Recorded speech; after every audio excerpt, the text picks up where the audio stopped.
In the studio now by the Assistant Minister for Climate Change and Energy, Jenny McAllister. Welcome to the program. Thank you, Jan.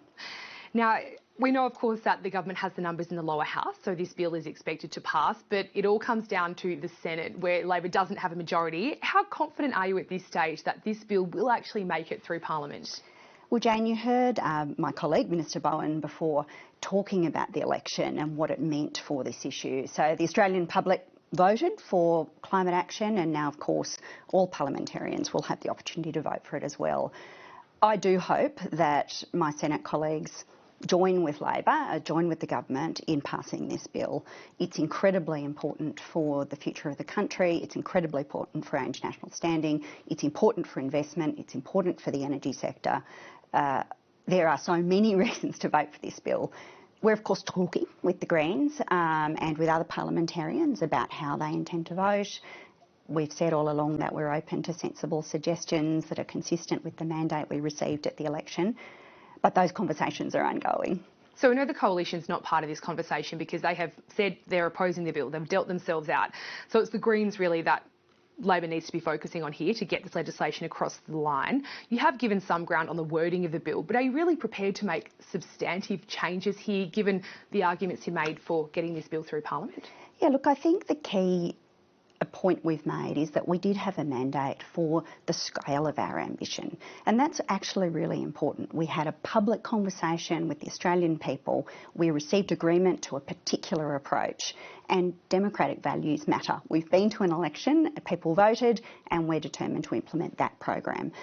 That's not to say that there aren't sensible things that can be done to improve legislation. There always are, and I think we are willing to work with anyone who approaches this with goodwill in the Parliament. The Greens have so far put one bargaining chip on the table. They want the government, Labor, to can all future coal and gas projects. Now, the Prime Minister's made it really clear that's not going to happen. So clearly he doesn't see that as a sensible way to go about negotiations. So can you see a path through this?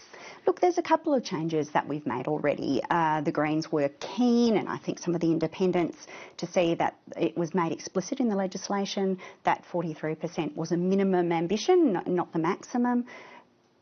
The bill now reflects that and makes that explicit. That was always our position, but we were happy to change the legislation.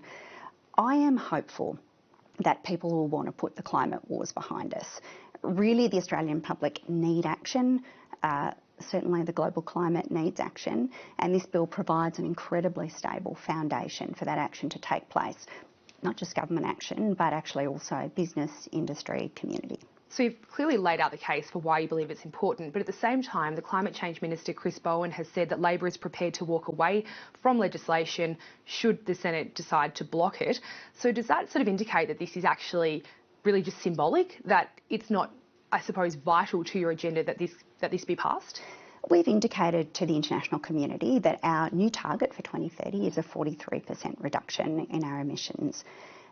We really would like to put that in legislation. It is best practice. It gives certainty to the business community. They've had 22 LNG policies from the previous Liberal government and none of them landed. That is a recipe for chaos.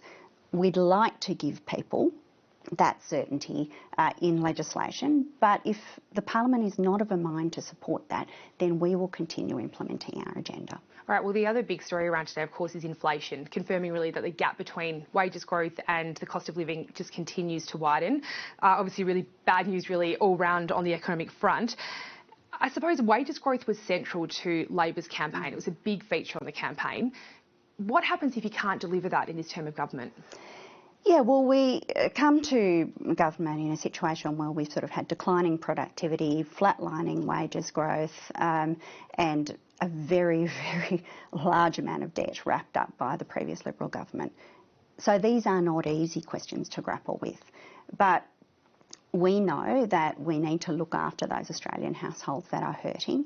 I think you'll hear tomorrow the Treasurer lay out a new set of economic figures, and I think he's determined to have a pretty honest conversation with the Australian people about the challenges that we face. But front of mind for us, relieving pressure on households, removing some of the constraints and challenges for the economy that have been left unattended by the Liberals for the last 9 years, and looking after the government budget. And they're the sort of three domains where we're really trying to structure a response that will meet the challenge of the moment. Okay, I just wanted to ask you about something that happened in the Senate chamber this morning during the usual acknowledgement that Aboriginal and Torres Strait Islander people are the traditional custodians of this land.